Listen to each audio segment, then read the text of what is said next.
yang ditujukan kepada seluruh kepala kanwil Kementerian Agama Provinsi DKI, Provinsi seluruh Indonesia. Ini sudah disampaikan, di mana poin 1 meminta pelaku penyuluh agama Islam, PNS maupun non-PNS, untuk memproses pendampingan paling sedikit 20 usaha mikro dan kecil agar mendapatkan sertifikasi halal gratis di wilayah kerjanya masing-masing. Kemudian juga yang kedua, itu kepala madrasah mendaftarkan paling sedikit 3 pelaku usaha yang memiliki jenis produk yang dititipkan atau dijual kantin madrasah. Kemudian yang lainnya itu tentang POM-nya, POM Google-nya yang bisa digunakan, dan juga POM Sehati yang juga bisa digunakan. Ini kemudian untuk Sumatera Utara data di kami itu terdapat jumlah penyuluh sebesar 457. Kalau masing-masing 20, masa itu insya Allah akan mencapai di 9.140 untuk Sumatera Utara. Kemudian untuk Kalimantan Utara, untuk penyuluh itu ada sekitar data kami itu Kalimantan Utara itu 53 penyuluh. Kalau kemudian dapat 20 maka akan dapat 1.060 pelaku usaha. Itu untuk yang penyuluh agama. Sementara untuk madrasah, untuk Sumatera Utara itu ada 198. Jika ada 3 saja dari setiap madrasah, dari kepala madrasah dapat 3, maka akan ada 594 pelaku usaha. Kemudian di Kalimantan Utara ada 7 madrasah. Kalau kemudian dapat 3, maka akan ada 21. Ini mudah-mudahan bisa membantu secara signifikan penyelesaian sertifikat halal. Lalu bagaimana alur pendaftaran sertifikat halal? Mungkin ini di sini saya yang akan kita bahas sedikit lebih detail. Kalau yang lain kita hanya sekilas saja sebagai tambahan pengetahuan. Tapi untuk alur pendaftaran dari surat tersebut, alur yang sudah ditetapkan oleh BPCPA adalah seperti ini Bapak Ibu. Yang pertama, penyuluh agama Islam atau kepala madrasah itu mencari pelaku usaha, di mana masing-masing tadi penyuluh agama 20, kepala madrasah 3 pelaku usaha. Kemudian ini mencari di lingkungannya. Di lingkungannya.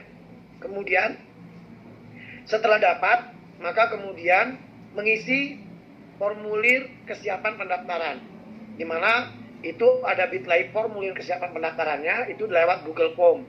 Ini lewat Google Form, kalau kita buka nanti di sini bisa diklik kesiapan pendaftarannya, itu akan muncul di situ. Kemudian kalau sudah dapat 20, bagaimana caranya? Nah 20 ini, untuk pendamping, untuk penyuluh, kalau di daerah provinsi lain, di daerah Jawa dan daerah lain, itu ada pendamping, daerah Lampung misalnya juga ada penyuluh agama non honorer yang dia juga sebagai pendamping. Sehingga bagi penyuluh atau bagi yang sekarang ikut penyuluh agama yang ikut mencari, kemudian dia juga sebagai pendamping PPH, maka dia bisa langsung mendaftarkan masuk ke si halal di ptsphalal.go.id. Tetapi bagaimana bagi penyuluh agama yang dia bukan sebagai pendamping? Karena rata-rata yang PNS itu biasanya non pendamping, dia bukan pendamping, atau kepala madrasah itu pasti bukan pendamping. Dia akan tentu melakukan koordinasi dengan pendamping yang berada di wilayahnya. Pendamping yang ada di wilayahnya untuk Sumatera Utara saat ini di data kami ada 435 pendamping. Kemudian untuk di Kalimantan Utara itu ada 24 pendamping. Datanya bisa dilihat di mana? Datanya bisa dilihat di sini, di http://info-halal.go.id/pendamping. Itu datanya bisa dilihat di situ. Ya, Bapak Ibu, ini nanti seperti itu. Jadi alurnya Bapak mencari pelaku usaha, kemudian mendaftarkan ke lewat Google Form. Jika penyuluh sebagai pendamping, kita harapkan dia langsung mendaftarkan ke ptsphalal.go.id. Jika dia bukan pendamping, maka dia memasukkan atau dia bekerja sama dengan pendamping, di mana mencari pendampingnya di infohalal.go.id pendampingan. Mungkin itu yang alur yang harus yang dilaksanakan sekarang oleh Bapak Ibu sekalian. Kemudian bagaimana tampilan formulir kesiapan pendaftarannya? Ini formulir pendaftarannya. Yang pertama adalah nanti diisi nama pelaku usaha, nomor kontak, nomor teleponnya harus ada WA-nya ya Bapak Ibu. Kita harapkan nomor teleponnya ada WA-nya. Kemudian instansi lembaga pembinanya pilih lainnya. Pilih saja lainnya, kemudian lembaga pembinanya ketik saja Kementerian Agama. Ketik aja Kementerian Agama, kalau itu berarti memang, kecuali yang memang dia pendamping ya, yang dia pendamping, dia bisa memilih lembaga pendampingnya, misalnya yang Medan, Universitas Pramita Indonesia, kalau dia di situ, atau Universitas Muhammad Sumatera Utara, kalau dia memang pendamping di situ, nggak apa-apa. Tapi kalau yang enggak, tulis saja sebagai Kementerian Agama. Terus apakah pelaku usahanya sudah memiliki NIB? Kalau udah iya, kemudian dimasukkan jawabannya, berapa tulis nomor NIB-nya. Kalau belum tidak, nggak apa-apa, nanti dilewatkan saja. Nah itu, kemudian nomor induk pelaku usaha. Dan ini NIB, harapan kami adalah pendamping atau Bapak Ibu sekalian bisa membantu pelaku usaha untuk mendapatkan NIB. Nah di sini, karena daftarnya untuk sertifikasi halal, itu wajib memiliki NIB. Maka dari itu, jika Bapak Ibu sudah memiliki data pelaku usaha tapi dia belum memiliki NIB, maka Bapak Ibu bisa mendaftarkan lewat http://oss.go.id. Di sini ada linknya dan itu daftarkan. Mudah sangat mendaftarkan NIB, itu mudah. Bisa lewat HP atau juga bisa lewat laptop. Itu bisa, lewat komputer bisa. Itu nanti tidak sulit, hanya syaratnya NIK saja. Nomor KTP saja dengan nomor induk kependudukan. Jadi didaftarkan di situ. Kemudian apakah saudara pernah sedang mendapatkan fasilitas sertifikasi halal yang pelaku usahanya? Tentu harapan kami jawabannya adalah yang memang belum pernah mendapat bantuan sertifikasi halal. Jadi tidak. Kemudian apakah alamat lengkap usahanya ditulis saja sesuai dengan KTP. Terus provinsinya juga kemudian dipilih. Kemudian selanjutnya untuk kabupaten kota ini bisa diklik, nanti ada pilihan di situ. Untuk kecamatan juga ada pilihan di situ, itu bisa diklik. Kemudian profil produk dan proses produksi. Sebutkan nama produk saudara, misalnya apa? Misalnya yang kita mau dampingi dia sebagai pelaku usaha keripik singkong, ya tulis saja keripik singkong. Atau kalau dia di madrasah misalnya sebagai gorengan, yang nggak apa-apa, tulis saja gorengan, bawang goreng atau lontong atau apa kan gitu, nggak apa-apa, itu ditulis aja di situ. Kemudian jika memproduksi produk lain dengan bahan non halal, tentu jawabannya harapan kami tidak di sini. Sebab kalau dia ada bahan lain yang non halal, dia tidak akan bisa masuk self declare. Misalnya dia selain menjual lontong isi wortel misalnya, dia juga menjual lontong isi babi, itu nggak bisa nanti ikut self declare. Gitu. Kemudian walaupun yang dijualnya terpisah, tapi itu agak sulit karena menjadi resiko tinggi di situ, tidak low risk lagi. Kemudian apakah bahan yang digunakan merupakan bahan halal?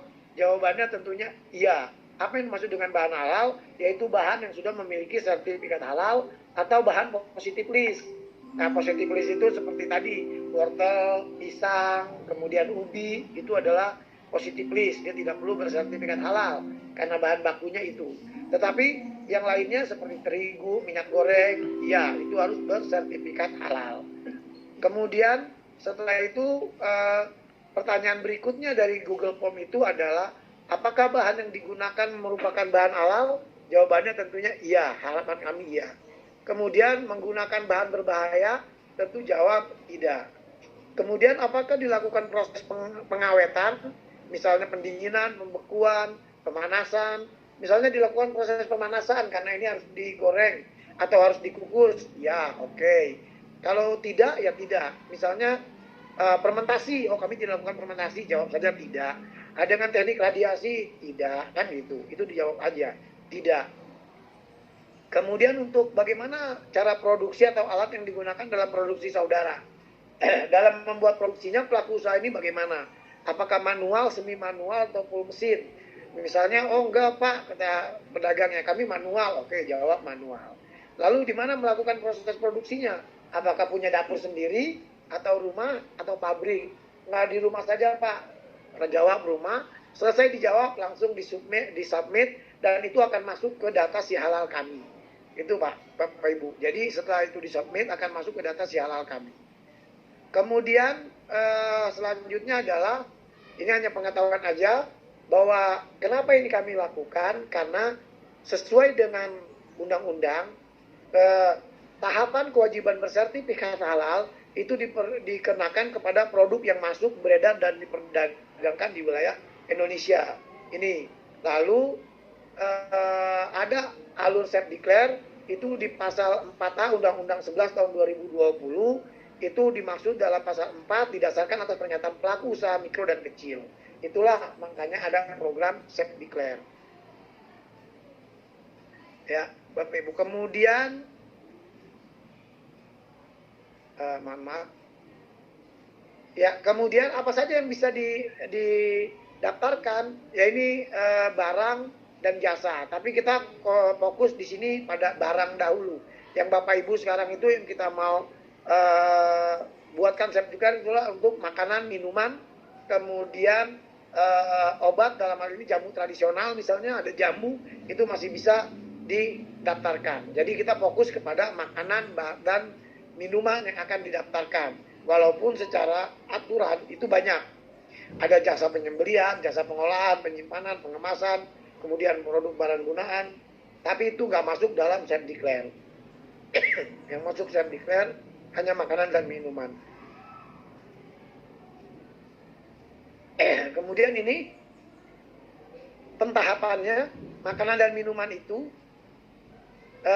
hasil sembelihan dan jasa penyembelihan itu sampai 17 Oktober 2024. Kemudian obat tradisional itu dimulai dari 2021 sampai 2026. Obat bebas dan obat terbatas ini 17 Oktober sampai 17 Oktober 2029, dari 2021 sampai 2009. Ini hanya sekedar pengetahuan, nanti nggak apa-apa, nanti kami sampaikan di share di chat di grup ya Pak Ibu, di sini di chat di Zoom ini. Kemudian ini siapa sih stakeholder dalam sertifikasi halal di Indonesia? Kalau stakeholder utamanya itu adalah BPJPH, LPH, dan MUI. Tapi ada utama dan penunjang, di mana utama dan penunjang itu ada dari Kementerian Perindustrian, Perdagangan, Kesehatan, Pertanian, Standar dan Akreditasi, Koperasi, Usaha Mikro Kecil, Pengawasan Obat dan Makanan atau BPOM. Lalu pendaftaran mendapatkan sertifikat halal itu dengan dua cara. Yang pertama dengan cara berbayar reguler, dan yang kedua dengan cara self declare, atau ini self declare bukan gratis, 0 rupiah, di mana pembiayaannya dibayar oleh pemerintah, disiapkan oleh pemerintah. Kemudian alur skema reguler itu dari pelaku usaha mendaftar di BPJPH, BPJPH ke LPH, LPH ke MUI. Dan ini bukan yang sekarang kita laksanakan, bukan itu yang kita laksanakan, tetapi kita melaksanakan adalah yang ini alur sertifikasi halal melalui skema self declare, yaitu BPJPH, kemudian LP3H, lembaga pendamping, kemudian MUI.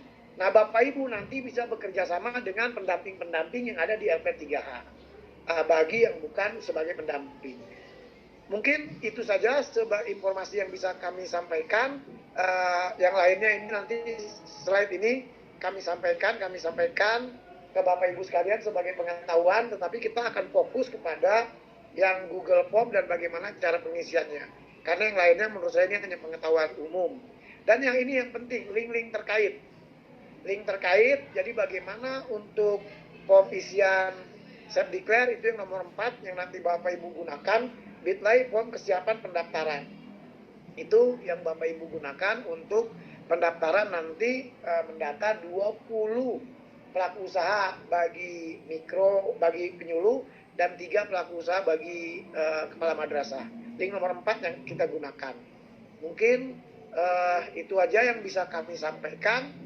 Selanjutnya mungkin kita akan lebih banyak diskusi, karena menurut saya diskusi lebih menarik untuk mendapat pengetahuan secara lebih utuh dan waktu juga lebih efektif.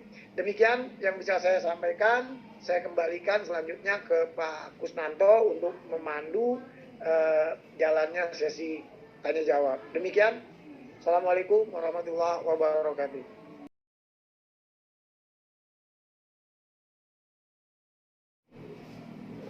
Baik, Bapak Ibu sekalian, ini udah ada 4 penanya dari Bu Dini, Binjai, terus dari Simalungun, dari Ibu Rida Umi, dari Pak Samsul Bahri, Asahan, dan juga dari Pak Samsul Bahri dari Madrasah. Baik, untuk Bu Dini Binjai ini udah jadi pendamping ya Ibu ya. Alhamdulillah udah jadi pendamping. Mudah-mudahan Ibu nanti lebih mudah nih. Kalau Ibu harusnya sampai kepada PTSP.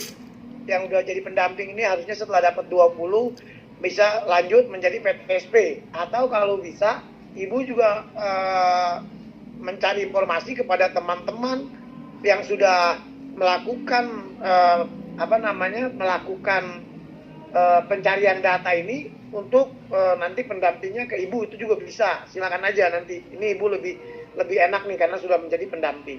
Nah, kemudian berkaitan dengan pendamping yang tidak muncul lagi namanya, Ibu sudah mau melakukan perpal tapi sudah tidak muncul, ada 2 kemungkinan. Kemungkinan pertama itu sudah diperpal oleh LP3 hanya sehingga nanti menunggu atau masih di Ibu. Kalau masih di Ibu berarti nanti Ibu bisa menghubungi Sispo, bisa menghubungi kami, atau bisa kan ada grup pendamping ya Bu. Mudah-mudahan Ibu sudah masuk di grup pendamping, atau Ibu berkoordinasi dengan LP3 hanya untuk menanyakan itu. Biasanya nanti bisa dibukakan di LP3 hanya atau dengan Sispo. Nanti diberitahu kendalanya seperti apa. Karena untuk melihat itu tidak bisa hanya dilihat di depan, harus melihat ke dalam di Sisponya. Nanti Ibu ada di mana.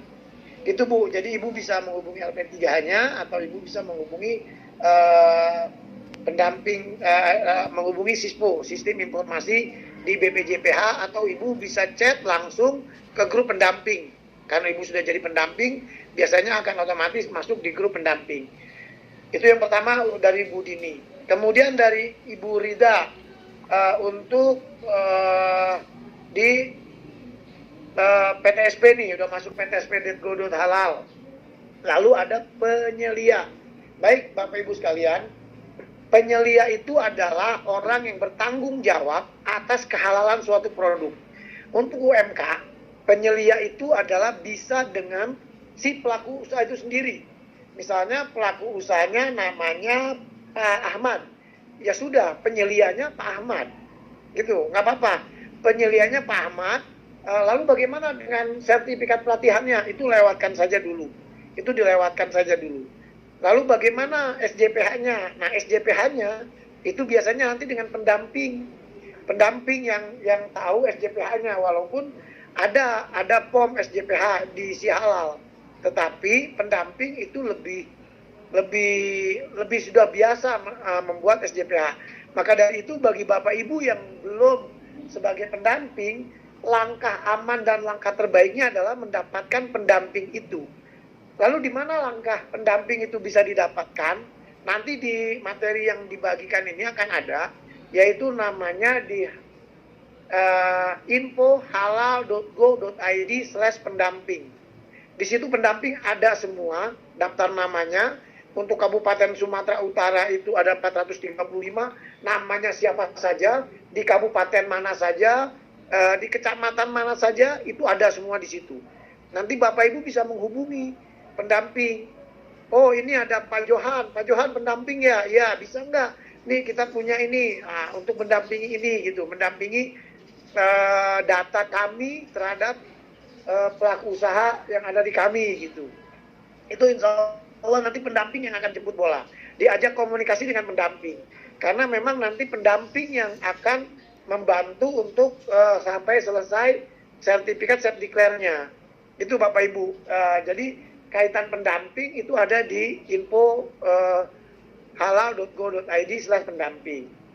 Kemudian untuk Google Form, ini Pak Samsul Bari, Google Form itu kalau yang kami sudah coba Pak, Google Form itu sampai ke bawah Pak. Provinsi itu 34 provinsi itu ada semua. Jadi ada semua. Saya nggak tahu kalau kemudian ini mandek di hanya beberapa provinsi, saya nggak ngerti nih. Tapi kalau yang sudah kami sudah coba Google Form itu semalam juga kami coba, tadi pagi juga kami coba, itu 34 provinsi dia ada semua Pak. Ada semua untuk list Google Form-nya. Kemudian untuk video-videonya, nanti di materi ini ada video-videonya yang bisa disampaikan, bisa dilihat di materi kami, nanti ada link-link untuk videonya. Itu ya Bapak Ibu sekalian. Kemudian untuk yang untuk setiap penyuluh ini 20 orang itu atau per kabupaten atau per orang. Harapannya adalah 20 itu adalah per orang. Tadi penyuluh itu kalau di Kabupaten Langkat misalnya ada 30 penyuluh, berarti 30 kali 20 itu. Maka itulah yang akan didapatkan nanti datanya, data pelaku usahanya. Itu. Jadi bukan 30 per satu kabupaten ya Bapak Ibu, tapi per orang itu mendapatkan 20. Tapi karena kan pendamping itu banyak, kecamatannya kan banyak nanti dia. Ada yang di kecamatan A, B, C. Nah ini di A dia nyari 20, yang pendamping yang penyuluh di kecamatan B dia mencari 20, penyuluh yang di kecamatan C dia mencari 20. Jadi bukan per kabupaten, tapi per penyuluh, per personil. Itu. Kemudian berkaitan dengan gorengan dan jus bagaimana? Bisa Bapak, gorengan itu bisa dimasukkan sebagai produk siap saji. Itu bisa masuk Pak, itu bisa masuk. Walaupun nanti tetap ada dibuatkan nanti sertifikat halalnya, itu nanti ditaruh di kantinnya bahwa gorengan ini sudah bersertifikat halal. Gitu. Jadi itu bisa Pak. Lalu bagaimana dengan jus? Dengan jus juga bisa. Minuman-minuman, jus misalnya, minuman siap saji ya, makanan siap saji, minuman misalnya. Dia membuat minuman, kan kalau di madrasah itu banyak yang pakai jus apa ya, jus, minuman jus apa segala macam itu kan bukan cappuccino, apa ya, ya yang minuman-minuman saset itu loh.